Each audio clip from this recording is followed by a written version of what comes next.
Meus irmãos, vamos abrir aqui a palavra de Deus no primeiro livro de Samuel, no capítulo 28.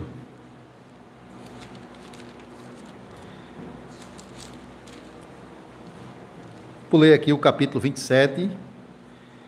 Aqui no final do livro, o escritor ele escreve sobre Davi, depois ele escreve sobre Saul, e nesses escritos ele mostra uma diferença, um contraste, tanto entre Davi quanto Saul, mostrando que Saul está sendo aceito por Deus, cada vez mais perto do trono, aliás, Davi, enquanto Saul está cada vez mais se afundando no seu pecado, na sua desobediência. Irmãos, percebam que esse texto narra um momento de desespero na vida de Saul. Ele recorre a uma médium para tentar consultar a Deus.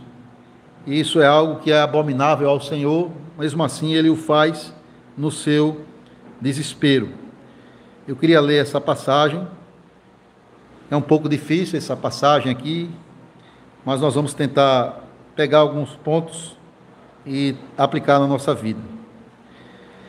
Samuel 28, a partir do verso 3, do capítulo 27 até o verso 2 do capítulo 28, é o momento em que Davi está no território filisteu para fugir de Saul. Ele se alia aos filisteus por um tempo, e nesse mesmo momento aqui nós lemos essa ação, mais uma ação perversa de Saul. Eu vou ler para os irmãos. 1 Samuel 28, a partir do verso 3. Já Samuel era morto, e todo Israel o tinha chorado e o tinha sepultado em Ramá, que era a sua cidade. Saul havia desterrado os médios e os adivinhos. Ajuntaram-se os filisteus e vieram acampar-se em Sunem.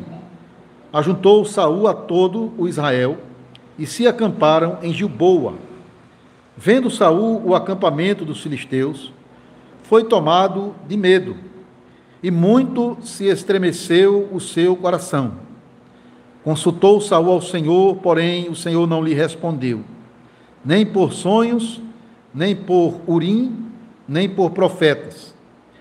Então disse Saul aos seus servos: apontai-me uma mulher que seja médium, para que me encontre com ela e a consulte. Disseram-lhe os seus servos: há uma mulher em Endor, que é médium. Saul disfarçou-se, vestiu outras roupas, e se foi, e com ele 2 homens. E de noite chegaram a mulher e lhe disse: peço-te que me adivinhes pela necromancia, e me faças subir aquele que eu te disser. Respondeu-lhe a mulher: bem sabes o que fez Saul, como eliminou da terra os médios e os adivinhos.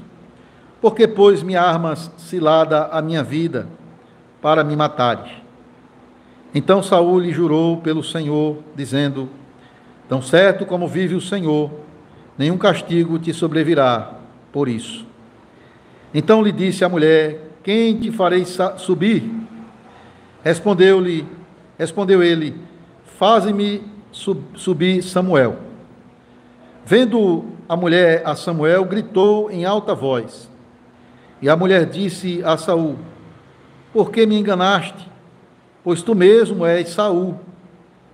Respondeu-lhe o rei: não temas, que vês? Então a mulher respondeu a Saul: vejo um Deus que sobe da terra. Perguntou ele: como é a sua figura? Respondeu ela: vem subindo um ancião e está envolto numa capa. Entendendo Saul que era Samuel, inclinou-se com o rosto em terra e se prostrou. Samuel disse a Saul: por que me inquietaste, fazendo-me subir? Então disse Saul: muito angustiado estou, porque os filhos guerreiam contra mim, e Deus se desviou de mim, e já não me responde, nem pelo ministério dos profetas, nem por sonhos. Por isso te chamei, para que me reveles o que devo fazer. Então disse Samuel: por que, pois, a mim me perguntas, visto que o Senhor te desamparou e se fez teu inimigo? Porque o Senhor fez para contigo, como por meu intermédio, ele te dissera: tirou o reino da tua mão e o deu ao teu companheiro Davi. Como tu não deste ouvidos à voz do Senhor, e não executaste o que ele, no furor da sua ira, ordenou contra Amaleque, por isso o Senhor te fez hoje isto. O Senhor entregará também a Israel contigo nas mãos dos filisteus. E amanhã tu e teus filhos estareis comigo, e o acampamento de Israel o Senhor entregará nas mãos dos filisteus. De súbito caiu Saul estendido por terra, e foi tomado de grande medo, por causa das palavras de Samuel. Faltavam-lhe as forças, porque não comera pão todo aquele dia e toda aquela noite. Aproximou-se de Saul a mulher, e vendo-o assaz perturbado, disse-lhe: eis que a tua serva deu ouvidos à tua voz, e arriscando a minha vida, atendi as palavras que me falaste. Agora, pois, ouve também as palavras da tua serva, e permite que eu ponha um bocado de pão diante de ti. Come para que tenhas forças, e te ponhas a caminho. Porém ele o recusou e disse: não comerei.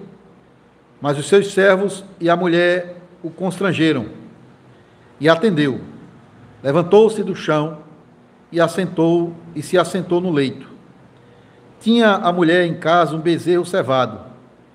Apressou-se e matou-o, e tomando farinha, a amassou e a cozeu em bolos asmos. E os trouxe diante de Saul e de seus servos, e comeram. Depois se levantaram e se foram naquela mesma noite. Irmãos, quero cantar apenas a primeira estrofe do Salmo 16. Depois do sermão, a gente canta a segunda parte. Salmo 16, apenas a primeira parte, primeira estrofe, faixa 7.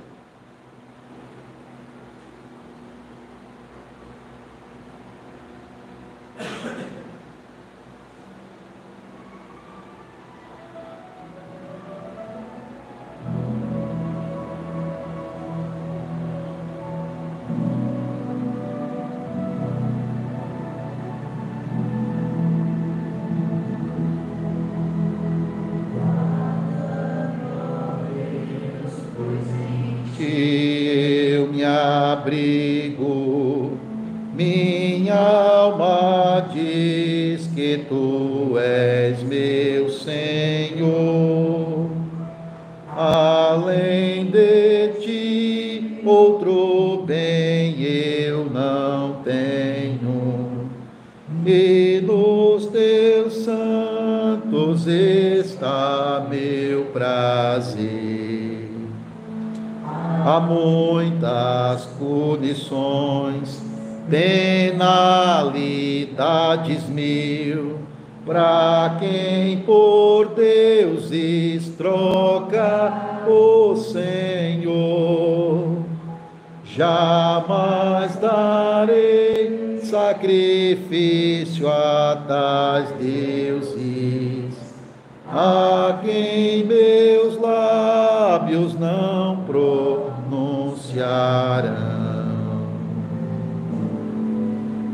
Só essa parte?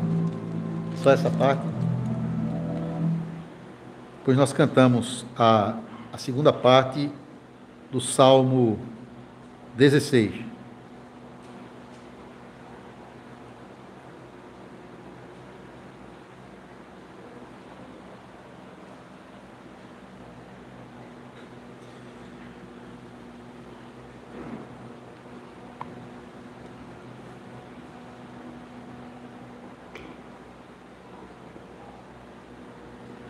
Amada igreja do nosso Senhor Jesus Cristo, alguém afirmou que na Itália, o berço do catolicismo romano, há mais médiuns do que padres. Isso revela uma triste realidade, que muitas pessoas consultam médiuns em busca de contato com o mundo espiritual, com os mortos. Talvez você conheça alguém ou tenha algum familiar que já visitou um médium ou já participou de uma sessão espírita em busca de contato com os mortos. E o Brasil também não fica muito atrás, porque, infelizmente, nós também temos muito disso aqui no nosso país. Mas por que, irmãos, muitas pessoas visitam médiuns ou espíritas, pessoas que dizem que fazem a mediação, daí vem o nome médium, entre a realidade daqui e a realidade espiritual. Mas por que as pessoas estão buscando algum tipo de contato? E o que é que realmente está acontecendo quando essas pessoas supostamente têm contato com pessoas do além? Será que essas pessoas realmente se conectam com outras pessoas? Irmãos, nós devemos entender que essas pessoas que trabalham e vivem disso, né? Como médiuns e espíritas, eles atuam no mundo da falsidade e da manipulação. Não é difícil você manipular uma pessoa que está carente, uma pessoa que está sofrendo, de repente, pela perda de um ente querido e ela desesperadamente quer ter algum contato. E, portanto, basta que aquela pessoa tenha algum pouco de informação sobre a situação da pessoa que morreu e, portanto, ela pode criar uma atmosfera para mexer com as sensações, com as emoções da pessoa que está buscando esse contato.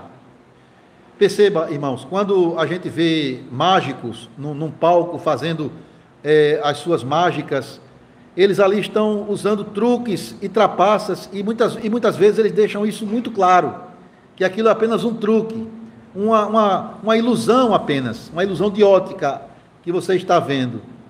Mas os médiuns, eles de fato, a maioria deles são charlatões que trabalham no ocultismo. E isso não é uma coisa nova. Antigamente também já existia isso. Nos dias do rei Saul, nós vemos aqui aquele homem de Deus, mas que tinha rejeitado a Deus, desesperado por alguma informação, por algum anúncio da parte do Senhor.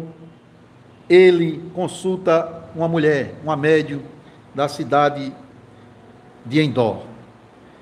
E os irmãos percebem que nesse contexto em que Davi vai buscar essa mulher, ele se disfarça para não se aparentar como o rei.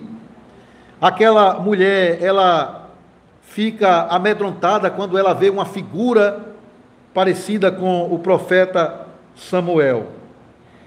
Então, irmãos, o que é que está acontecendo aqui, de fato? Porque nós estamos diante de um texto que não é tão simples. Existem pelo menos 3 maneiras de interpretar o que está acontecendo aqui. Perceba que na narrativa o escritor ele fala que foi o próprio Samuel quem apareceu. Alguns dizem que Deus mesmo, apenas nesse momento, permitiu que o próprio espírito de Samuel fosse visto por aquela mulher e através dela trouxesse uma palavra para Saul. Outros entendem que de fato o que está acontecendo aqui é que um espírito maligno ou um demônio, um anjo caído da parte de Satanás, que está aqui se manifestando e transparecendo como o profeta Samuel para levar uma palavra a Saul. E outros dizem que aqui é apenas uma artimanha, uma astúcia daquela mulher, iludindo o profeta e não trazendo nada novo para ele. Porque tudo aquilo que ela fala aqui, Samuel já tinha dito a Saul lá atrás, no capítulo 15, quando ele havia desobedecido uma ordem clara do Senhor por não destruir os amalequitas.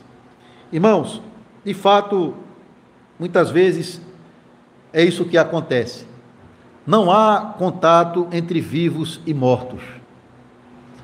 O que muitas vezes, o que acontece no contexto desse aqui, de uma sessão espírita como esta, é que os demônios também podem atuar para enganar ou iludir as pessoas. Porque Deus mesmo, na sua palavra, ele condena isso, a necromancia, que é a consulta aos mortos. Lá no livro de Levítico, o Senhor, por mais de uma vez, ele exorta o povo de Israel para que não busque adivinhos, espíritas e nem aqueles que são médios ou necromantes. Deus condena isso claramente, tanto em Levítico 19 e 20, como também em Deuteronômio 18. Mas o que é interessante aqui é que este rei, quando ainda estava procurando servir a Deus, ele expulsou todos os necromantes da terra. Você vê isso no capítulo, aqui no verso 3. Ele tinha desterrado os médios e os adivinhos, expulsados para fora da terra de Israel.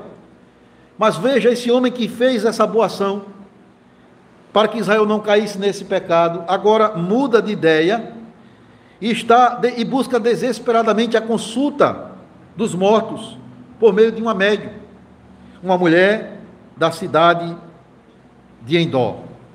E veja, irmãos, é um momento de desespero aqui para Saul. Saul está aterrorizado diante do exército dos filisteus, que estão avançando contra Israel. Você vê isso no versículo 4 ao versículo 5 da leitura que nós fizemos. E ele quer uma palavra da parte do Senhor, ele quer uma direção divina, ele quer uma confirmação de Deus de que o Senhor vai dar vitória para ele.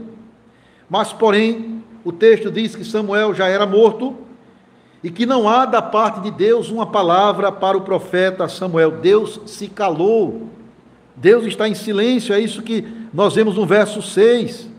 O Senhor não lhe respondeu de nenhuma forma, das maneiras que Deus se revelava naquele tempo, por meio de sonhos, por meio de um profeta e por meio aqui diz, o Urim e o Tumim, que eram dois objetos que estavam na veste sacerdotal, que era usado para descobrir a vontade de Deus para determinadas coisas. Um tipo de duas bolinhas, uma branquinha e uma preta, que era usada para dizer sim ou não aquilo que Deus estava estabelecendo. O ponto é que de nenhuma forma que Deus usava para se revelar naquele momento, porque hoje não é mais assim, nós temos a Escritura completa, Deus não fala mais dessa maneira. Então ele não tem nenhuma resposta da parte de Deus, irmãos. Perceba, o que é que ele tinha feito? Ele tinha destruído todos os sacerdotes do Senhor, que eram também instrumentos de mediação para trazer também a palavra de Deus para o povo, assim como os profetas. Um apenas se salvou e levou a éfode, né, a estola sacerdotal, aquela veste, aquele peitoral que estava esses elementos do Urim e do Tumim. E esse era Abiatar, o sacerdote, e ele estava agora com Davi, e não mais com Saul. Então Deus estava silenciando-se para Saul, porque ele tinha desprezado a Deus. E agora, no seu desespero, ele vai ao encontro de uma médium. Ele quebra a lei que ele mesmo estabeleceu, porque ele está desesperado para ter alguma palavra da parte de Samuel, como se ele pudesse voltar dos mortos para lhe trazer uma mensagem. E notem, irmãos, que essa mulher, ela diz ter uma visão de uma figura de um homem ancião com um manto, e logo Saul presume que este homem é Samuel. Como eu disse aos irmãos, alguns entendem que é Deus permitindo que isso aconteça, por isso vai de encontro ao que Deus tinha proibido. Então é mais provável que aqui a artimanha e a astúcia daquela mulher, junto com a ação de um demônio, é que traz uma palavra para Saul. De fato, o que está acontecendo aqui, irmãos, colocando as polêmicas de lado, é Deus confirmando o seu juízo contra Saul, aquele que tinha mergulhado cada vez mais no pecado. Aquela expressão, um abismo chama outro abismo, é o que está acontecendo. Ele está cada vez mais mergulhando, afundando na sua desobediência a Deus. Você não vai encontrar nenhum sinal de arrependimento da parte de Saul, mas é Deus proclamando juízo a ele. E às vezes até o Satanás serve aos propósitos de Deus. E aqui, irmãos, veja como Deus confirma o juízo sobre Saul, do verso 16 ao verso 19. Porque, pois, me perguntas, visto que o Senhor te desamparou e se fez teu inimigo? Porque o Senhor fez para contigo, como por meu intermédio, ele te dissera, tirou o reino da tua mão e o deu ao teu companheiro Davi. Como tu não deste ouvidos à voz do Senhor e não executaste o que ele, no furor da sua ira, ordenou contra Amaleque. Por isso o Senhor te fez hoje isto. O Senhor entregará também a Israel contigo nas mãos dos filisteus, e amanhã, tu e teus filhos, estareis comigo. E o acampamento de Israel o Senhor entregará nas mãos dos filisteus. Não tem nenhuma novidade aqui. Apenas a confirmação do juízo divino. Não tem nenhuma palavra aqui de encorajamento, nenhuma palavra positiva para o profeta, que ele queria ouvir uma coisa boa. Os inimigos vão ser derrotados. Não. É uma confirmação, uma reiteração, uma intensificação da palavra que o Senhor já tinha declarado contra Saul. E o fato de, segundo aquela mulher dizer que veio uma figura como um ancião com um manto, esse manto ele é significativo porque ele expressa também figuradamente que o reino foi tirado de Saul. Vocês lembram que lá atrás, quando Samuel dá as costas para Saul, porque Deus o rejeitou, ele puxa as vestes de Saul e corta uma parte do manto, e Samuel diz, o reino foi tirado de ti, e dado a outro melhor do que você, no caso, Davi. Isso está sendo confirmado, irmãos, aqui, mais uma vez. Veja que ele também já tinha retirado o seu manto, para se disfarçar, e ir até aquela mulher. Tudo isso são sinais dizendo que ele será derrotado, e o juízo de Deus se aproxima dele. Irmãos, esse episódio ele se conclui com Saul tomado de medo.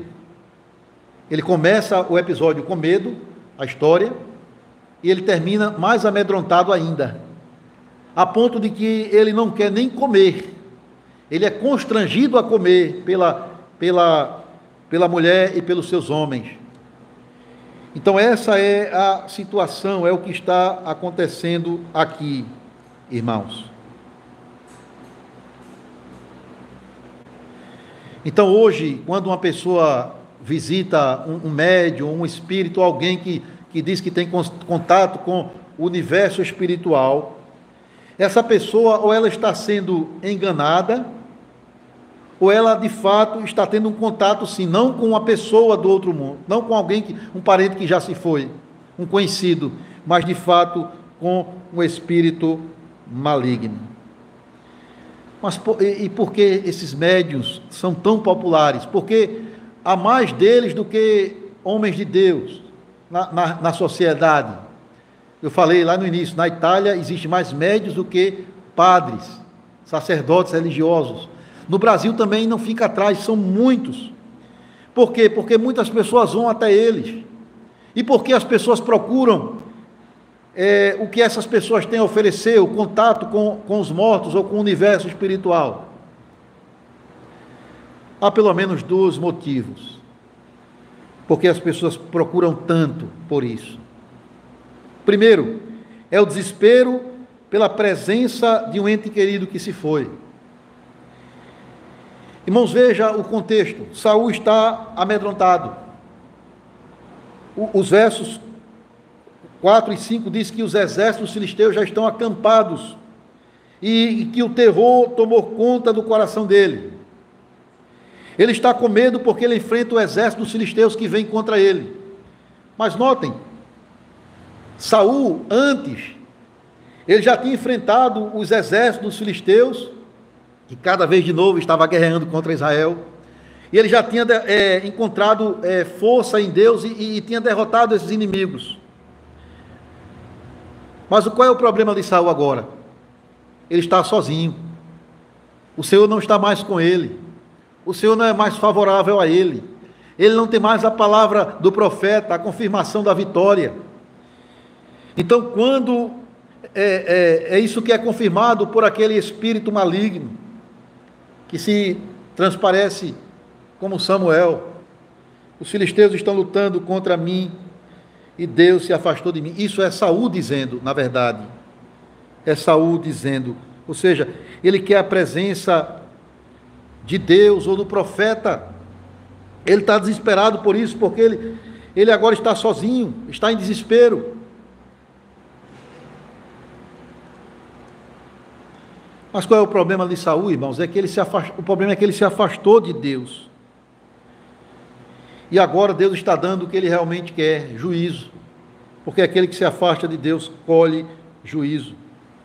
Ele ignorou a Deus várias vezes, a orientação do Senhor. E agora ele está necessitando da orientação divina, mas é tarde demais. Ele ignorou ao Senhor e agora Deus está ignorando a ele. E se você quer ser deixado sozinho nas suas lutas, tenha cuidado, porque Deus pode dar o que você quer, irmãos. Deus pode nos deixar sozinhos quando nós nos afastamos de Deus. Ele não nos abandona, mas nós viramos as costas para Ele. E o que é que Ele faz? Deixa que a gente siga nesse caminho de desobediência. Irmãos, não existe nada pior do que viver neste mundo sem a presença favorável, sem a direção de Deus para a nossa vida. Saul é um exemplo trágico disso, uma advertência séria para nós. E só buscar a Deus no desespero e até de uma forma errada, e não como Deus exige.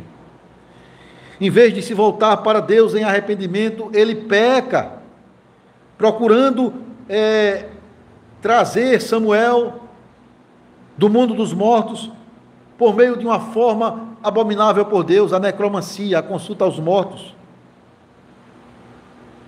Então, as pessoas muitas vezes vão para os médiuns e os espíritas, porque elas não suportam viver sem aquelas pessoas que elas perderam, irmãos. Na verdade, elas fizeram daquela pessoa o centro da vida delas, a felicidade delas. E quando essa pessoa não está mais aqui, a vida ela não tem mais sentido, ela agora é uma vida completamente vazia para aquela pessoa. É claro, irmãos, nós temos aquele período da dor do luto, da dor da saudade, da tristeza. Isso é natural, é normal. Homens e mulheres de Deus da Bíblia enfrentaram isso e nós também enfrentamos. Mas o problema é a convicção estabelecida no coração de que sem aquela pessoa a vida e o propósito da nossa existência acaba. Tem pessoas até que tiram a própria vida por causa disso. Isso não é outra coisa senão a idolatria. Substituir uma pessoa por Deus. E tomar até medidas drásticas e desesperadas para tentar de alguma forma ter um contato com essa pessoa, porque não aguentamos a ausência dela. Mas as pessoas, embora sejam importantes na nossa vida, elas não são a fonte real da nossa felicidade e alegria. É Deus, irmãos, a nossa fonte de felicidade e alegria. É Deus quem traz refrigério ao nosso coração. Então, em lugar de tentar essa atitude desesperada que muitas pessoas fazem, nós podemos descansar no Deus que nunca nos abandona, no Deus que está sempre perto de nós, presente, para cuidar da nossa vida, quando nos voltamos para Ele com fé. Mas há uma outra razão que leva as pessoas, em seu desespero, consultar um médium ou buscar contato com o mundo dos mortos. Não é só por causa da ausência daquela pessoa, mas também para receber uma palavra de segurança para a vida. Porque as pessoas consultam médios, vão a sessões espíritas e até leem horóscopos? Porque elas querem receber uma palavra de segurança. Elas querem saber, olha, será que fulano, o meu amado que se foi, está bem, está no bom lugar? Como vai ser o futuro daqui para frente? O nosso futuro? E as pessoas querem isso. E elas vão em busca de alguma palavra que traga alguma segurança. O problema é que vão buscar na fonte e no lugar errado. Saul, no seu desespero, ele faz isso, irmãos. Ele vai de Israel para Endor. Endor é no território filisteu. Ele teve que passar no território inimigo, correndo risco. Mas ele está desesperado por alguma palavra de segurança para ele. Mas o problema é que Deus está no silêncio. A única palavra que Deus traz é de juízo. O Senhor não lhe responde de nenhuma forma. Sabe qual é a ironia disso aqui? É que o nome Saul significa pedido. Pedido. Então, ele pede ao Senhor algo, mas ele não recebe aquilo que ele pede. Veja que ironia, irmãos. Deus está em silêncio para aquele cujo nome é o pedido. Porque ele próprio trouxe esse problema para a vida dele. Ele não tem mais o profeta, o sacerdote, o Urim e o Tumim, aqueles objetos para descobrir a vontade de Deus, a orientação de Deus. Ele não tem mais a estola, o éfode, o peitoral, aquela roupa do sacerdote. Ele tinha destruído os sacerdotes, lá no capítulo 22. E note o contraste, agora Deus está favorecendo Davi, que vai herdar o trono. O sacerdote está com Davi, o profeta está com Davi.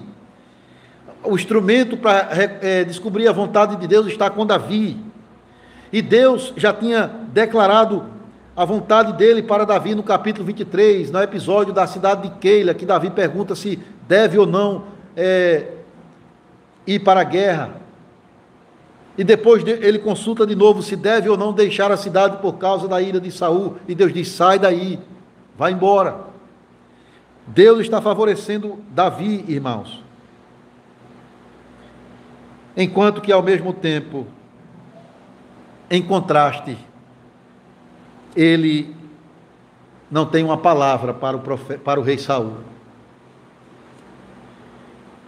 Porque ele rejeitou a palavra de Deus. E, portanto, ele toma a medida desesperada.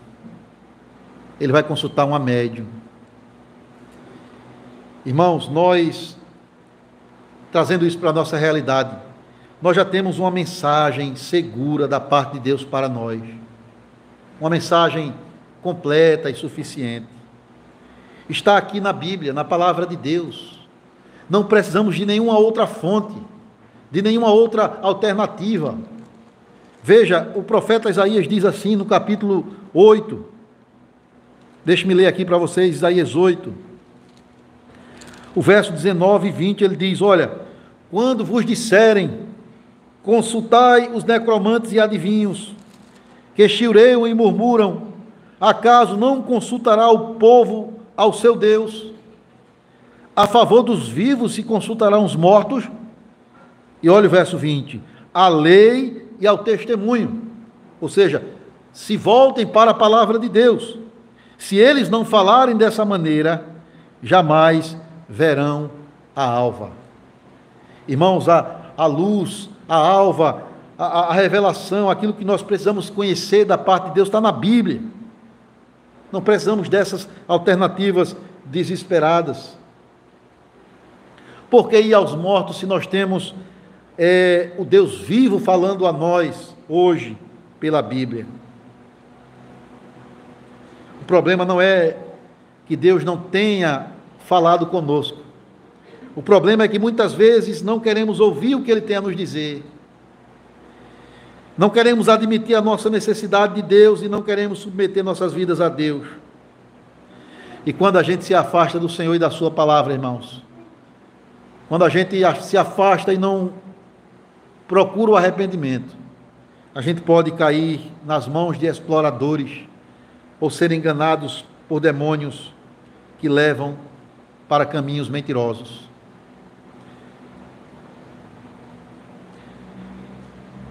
Nós não estamos imunes de pecar no sentido de ignorar a Deus ou tentar substituir a Deus por outra coisa. É verdade, nenhum de nós aqui vai cair nessa bobagem ou tolice de consultar um médium. E eu espero em Deus que Ele nos livre sempre disso. Mas de alguma forma, irmãos, nós podemos errar no sentido de querer alguma mensagem extra-Bíblia, fora da Bíblia. A gente talvez está numa situação de desespero, numa luta tão grande que a gente quer alguma resposta, alguma coisa da parte de Deus fora da Bíblia, como se ela não fosse suficiente para nós. Por exemplo, alguém pode dizer assim: olha, eu creio que a Bíblia é a verdade, é a palavra de Deus, mas ela não se aplica à minha situação, àquilo que eu estou vivendo. Eu sou uma exceção a essa realidade. Eu reconheço que a Bíblia ela se aplica em todas as áreas e na vida de todas as pessoas, mas as minhas circunstâncias são diferentes. Portanto, isso não se aplica a mim. Eu não posso servir a Deus, talvez porque eu estou sofrendo por uma depressão, ou porque a minha vida é muito ocupada, ou porque os problemas são complicados demais na minha vida. Não é como na vida do vizinho, a minha vida é diferente, então isso não se aplica a mim. Isso é uma forma de alguém querer se sobressair e se afastar da submissão à palavra de Deus. Mas Deus está dizendo: olha, não existe nenhuma circunstância, não existe nenhuma realidade na sua vida que a palavra de Deus não venha suprir a sua necessidade, Ele trazer a exortação, a repreensão e o consolo que você tanto precisa. Há um versículo que diz assim, o apóstolo Paulo, lá em 1 Coríntios 10, 13: não sobreveio a vocês tentação que não fosse humana, mas Deus é fiel, juntamente com a aprovação, Ele dará o seu livramento. Irmãos, eu quero terminar aplicando esse texto mais uma vez aqui à nossa vida. Como Saul, muita gente recorre aos médiuns e espíritas, porque estão desesperadas pela presença de uma pessoa que pode lhe trazer uma palavra, ou porque elas querem uma palavra de segurança, uma confirmação de alguma coisa. Mas aqui há uma notícia boa para nós. Uma única pessoa voltou dos mortos, trazendo uma palavra de refrigério e segurança para a nossa alma. Essa pessoa é Cristo, é Jesus, o Messias. Ele não é um fantasma. Ele não vem até nós por meio de um médium, de alguém que vai fazer essa ponte. Ele é, na verdade, uma pessoa real que ressurgiu dos mortos. Ele podia ser visto, tocado, ouvido pelas pessoas. Hoje ele ainda pode ser ouvido por nós, amado por nós, ainda que não o vejamos com os olhos da carne, mas o amamos e cremos que Ele é real e existe, está aqui em nosso meio. Jesus é o próprio Deus presente no meio de nós, irmãos. Veja, ele diz que Ele é como ele é aquele que o templo de Deus o simbolizava, apontava para Ele. O templo era a presença de Deus no meio do seu povo. Mas o templo ficou para trás. Hoje, a realidade do templo é Jesus. Por isso que Ele é chamado Emanuel, Deus conosco, aquele que viveu entre nós. A Bíblia até diz que Ele tabernaculou entre nós, ou seja, Ele habitou entre nós, cheio de graça e cheio de verdade. Ele voltou dos mortos para estar conosco, sempre. As últimas palavras dele antes de subir aos céus: estarei com vocês todos os dias até o final dos tempos. E Ele está assim, na nossa vida, no nosso meio, aqui nesse momento, pela palavra dEle, pelo Espírito Santo dEle, que atua no meio do seu povo. Então não precisamos de medidas drásticas e desesperadas, de tentar consultar o mundo espiritual em busca de alguma informação ou de ver alguém. Não. O próprio Deus está conosco, presente em nosso meio, em todo tempo, em todo lugar, em toda situação. E Ele é para nós mais do que um ente querido, irmãos. Ele diz que nós devemos amá-lo mais do que os nossos parentes, que se não fizermos isso, não somos seu verdadeiro discípulo. Porque Ele deu a vida dele por nós. Portanto, Ele deve ser o amado da nossa alma. Ele está conosco principalmente quando vamos celebrar essa Santa Ceia hoje aqui. Pela fé, nós cremos que Cristo mesmo está aqui, não sendo transformado, transubstanciado do pão e do vinho para o seu próprio corpo e sangue, não, mas de forma real, de forma espiritual. Nós estamos aqui comungando com Cristo, comendo e bebendo com Ele na mesa dele, crendo que um dia também cearemos com Ele no banquete eterno. Ele está presente e isso nos basta. E mais uma coisa, irmãos, Ele é a palavra. Cristo é a palavra de Deus que traz segurança para nós. Ele disse assim: quem vê a mim vê o Pai. Eu sou aquele que revelo o Pai. E também nós temos uma profecia lá no Antigo Testamento, em Deuteronômio 18. É maravilhoso, porque ali o Senhor está dizendo que o seu povo não deve consultar médios ou espíritas ou adivinhos e não participar de nenhum tipo de prática oculta. Ele diz lá em Deuteronômio 18, 10 e 11, que nenhum de vocês seja encontrado no meio de médiuns, espíritas ou alguém que consulte os mortos. Mas nesse mesmo contexto, Deus está dizendo: você não precisa disso, sabe por quê? Porque eu vou levantar no meio de vocês mesmos um profeta. Alguém que vai trazer a palavra que você precisa. Ele diz assim a Moisés: eu levantarei para vocês um profeta como Moisés, dizendo ao povo, dentre os seus irmãos, colocarei as minhas palavras na boca dele, e ele dirá a vocês tudo o que vocês precisam fazer. Por que consultar os mortos se temos a palavra de Cristo, do Deus vivo, presente em nosso meio? Aquele que é maior do que Moisés, ele está aqui falando diretamente ao nosso coração. E a Ele devemos ouvir, meus irmãos. A Ele devemos ouvir. Veja que coisa maravilhosa, quando teve aquele episódio do Monte da Transfiguração, Jesus ficou ali numa luz plena, transfigurado, glorificado, e naquele momento também, assim como na ocasião do batismo, uma voz do céu falou: esse é o meu filho amado, deem ouvidos a ele. É maravilhoso Deus dizer isso aos 3 discípulos mais próximos de Jesus que estavam com ele lá naquele monte, Pedro, Tiago e João.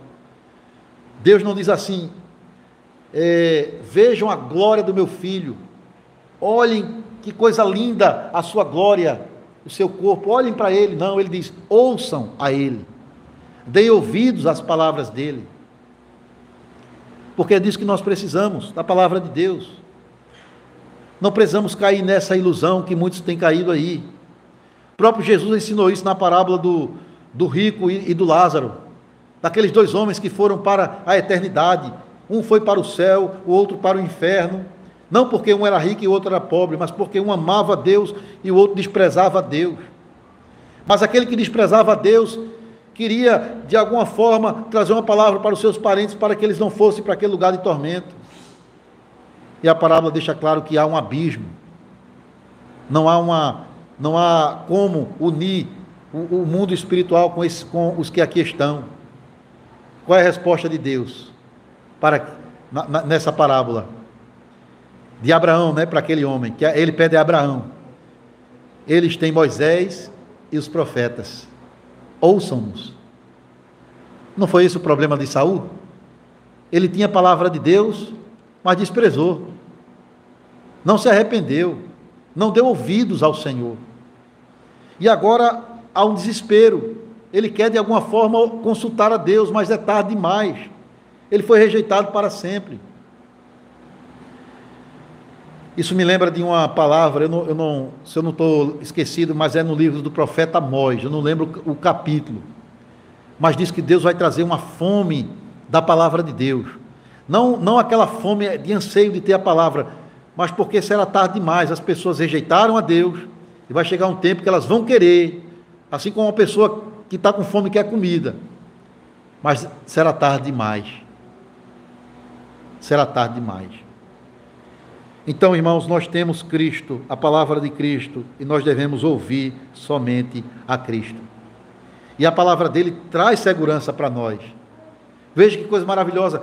Cristo ressuscitado apareceu algumas vezes aos seus discípulos, e numa dessas aparições lá no capítulo de João, no capítulo 20 do Evangelho de João, ele diz assim: a paz esteja com vocês, que a minha paz esteja no meio de vós. Uma palavra de segurança, dizendo que nós temos já a paz de Deus, a paz com Deus, e devemos nos tranquilizar com isso. Olha que diferença daquilo que Saul ouviu, daquele suposto Samuel, né? Através daquela palavra, daquele espírito maligno. O Senhor se retirou de você e se tornou o seu inimigo. É isso que Deus diz para quem despreza a sua palavra: você está em inimizade com Deus. Por isso o medo, por isso a angústia, por isso o desespero no coração de Saul. Por isso que o final dele vai ser trágico 2 capítulos depois.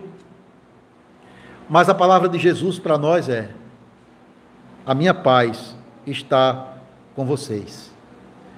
Vocês estão reconciliados com Deus. Vocês não são mais inimigos de Deus, porque eu morri por vocês. Eu dei a minha vida para reconciliar-vos com o Pai. Irmãos, enquanto nós estamos peregrinando neste mundo, nós devemos fazer 2 coisas. Primeiro, descansar na paz de Cristo, se consolar nas suas ricas e preciosas promessas, e não se desesperar em busca de algo mais fora da Bíblia. Segundo, proclamar essa paz a este mundo tão perdido, desorientado, desesperado ao nosso redor. Inclusive aqueles que talvez nós conheçamos, que têm essa prática pecaminosa. De alguma forma, mostrar a eles que Cristo é suficiente, que a palavra de Deus traz refrigério para a nossa alma. E uma das coisas que a palavra nos promete é que um dia não somente estaremos na presença do Rei eterno, mas todos aqueles amados nossos que morreram na fé, nós haveremos de estar com eles, conhecendo-os plenamente. É claro que será uma outra realidade, mas estaremos com os nossos que se foram antes de nós. E Deus dará graça para vivermos nessa peregrinação, ansiando por esse momento eterno, glorioso, quando estaremos com Cristo e com todos os santos que lá se encontram. Mas enquanto esse dia não chega, só temos que fazer uma coisa: dar ouvidos à palavra de Deus, se contentar com a presença espiritual de Cristo no meio do seu povo. Ele está hoje aqui para alimentar você espiritualmente, alimentar a sua fé para a vida eterna. Amém. Irmãos, vamos fazer uma oração. Senhor, muito obrigado.